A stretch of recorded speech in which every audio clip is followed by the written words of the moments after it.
उसके दो बड़े अमेरिकन भाई मार्को और रिस्की को भी बीच में आने की जरूरत न पड़ी। सख्त है बस अपना। किशोर ने मजाक उड़ाते हुए गर्व से कहा।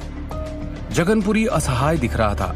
उसने अपने पीछे जमीन पर पड़े दर्जनों अंडरग्राउंड बॉक्सिंग किंग और मार्शल आर्ट विशेषज्ञों को देखा। वो अभी भी लुढ़क रहे थे। उनके हाथ पैर टूट गए थे, वो अपंग हो गए थे। जगन अब भी शिवम का इंतजार कर रहा था। शिवम के आने का इंतजार करते हुए जगनपुरी ने किशोर चौधरी को लड़ने के लिए बाहर आने के लिए कहा। मार्शल आर्ट के पुराने नियमों के अनुसार दोनों पक्षों के लोग क्षेत्र तय करने के लिए अपने लोगों को डॉक पर लड़ने के लिए भेजते हैं। अप्रत्याशित रूप से उनके पास अंडरग्राउंड बॉक्सिंग रिंग में 1 दर्जन से अधिक निर्दयी लड़ाके और कुछ मार्शल आर्ट के अनुभवी थे। किशोर चौधरी के अंडर 3 मार्शल आर्ट विशेषज्ञ थे, 1 अफ्रीकन बासा, 2 अमेरिकन भाई मार्को और रिकी। कहा जाता है कि लड़कपन के दौरान मार्को और रिकी ने मैक्सिको की एक गली में छोटे बासा को कुछ गुंडों से बचाया था। तब से बासा उनके साथ हो गया।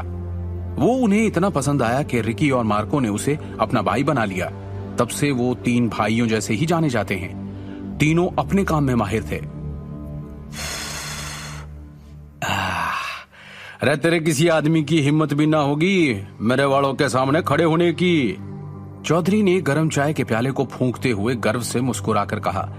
देख पूरी, गाजियाबाद में बड़ा नाम है तेरा, इज्जत करता हूं मैं तेरी, इसलिए प्यार से कह रहा हूं यो पैसा ले और इज्जत के साथ निकल ले और दोबारा शक्ल न दिखाइए हरियाणा में। तुझे क्या लगता है चौधरी, चंद नोटों की गड्डियां फेंकोगे और हरियाणा तुम्हारा हो जाएगा? जगनपुरी ने बिना किसी भाव के कहा। उसने टेबल पर रखे नोटों से भरे बक्से की ओर देखा तक भी नहीं। देखो चौधरी, मैं भी प्यार से कह रहा हूं कि अभी भी वक्त है। अगर जिंदा रहना चाहते हो तो अपने आदमियों के साथ उल्टा रास्ता नापो, फिर कहना मत कि मैंने चेतावनी नहीं दी। जगनपुरी ने शांत मगर चेतावनी भरे लहजे में कहा। चौधरी हल्का सा मुस्कुराया और गहरी आवाज में बोला, अरे किसके भरोसे पे छाती चौड़ी कर रहा है पूरी? तेरा भगवान आ रहा है क्या नीचे है? मुझे हराना तेरे और तेरे आदमी का बस का नहीं है। उसमें रह ले और चलता बन। जगनपुरी ने गहरी सांस लेते हुए कहा। चौधरी, हरियाणा पर राज करने का सपना अपने दिमाग से निकाल दो, इसी में तुम्हारी भलाई है। तेरी तो मेरे शहर में आके मुझे ही धमका रहा है, तेरी इतनी हिम्मत। चौधरी ने गुस्से में चाय की प्याली फेंक दी। इतने में ही किशोर चौधरी के बगल में खड़े सफेद कपड़ों में 2 मजबूत आदमी जगनपुरी की तरफ दौड़ पड़े और उसका सिर झटके से पकड़कर चाय की मेज पर दे मारा। जगनपुरी हिलने डुलने में असमर्थ था। जगनपुरी के 2 गार्ड्स ने अपनी बंदूकें निकाली ही थी कि उन दोनों ने उन्हें लात मारी और उनकी बंदूकें उड़ती हुई 10 मीटर से दूर जा गिरी और वो दोनों जमीन पर पड़े थे। अरे तेरी हिम्मत कैसे हुई मुझे धमकाने की?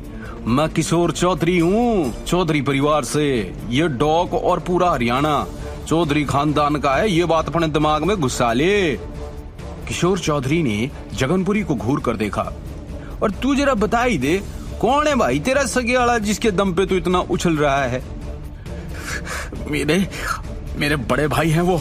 मुझे हाथ लगाकर गलती कर दी तूने चौधरी, जगनपुरी ने ठंड से कहा। चौधरी के आदमी ने उसका सर अब भी टेबल पर दबा रखा था। इतने में ही 20 से अधिक काले रंग की रोबीली कारें जगनपुरी के पीछे एक के बाद एक खड़ी होती गई। किशोर चौधरी ने अपनी आंखें सिकोड़ते हुए पूछा, कौन है रे तेरा बड़ा भाई? मास्टर शिवम गांधी, जगनपुरी ने गहरी आवाज में कहा। शिवम? किशोर चौधरी के चेहरे के हाव भाव में गंभीरता आ गई। उसने सोचना शुरू कर दिया कि दिल्ली शहर में कौन ऐसा आदमी पहुंचा है जिसका नाम शिवम गांधी है। तभी चौधरी कुछ सोचकर अचानक से बोल पड़ा, अरे कहीं तो वो नारंग परिवार के उस वर्ल्ड फेमस निकम्मे दामाद की बात तो नहीं कर रहा? उसके चेहरे पर कुटिलता आ गई थी और वो ठहाके लगाकर हंसने लगा। पूरी यार, मैंने तुझसे ये उम्मीद नहीं की थी।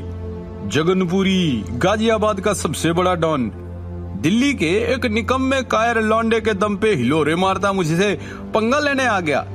उसने फिर से ठहाके लगाए। भाई सुना है, खूब सुना है तेरे मास्टर शिवम के बारे में। आगे की कहानी जानने के लिए देखिए अगला एपिसोड सिर्फ पॉकेट एफएम के यूट्यूब चैनल पर, और शिवम द हिडन वॉरियर के सारे एपिसोड्स को सुनने के लिए डिस्क्रिप्शन में दी लिंक से डाउनलोड करें पॉकेट एफएम ऐप।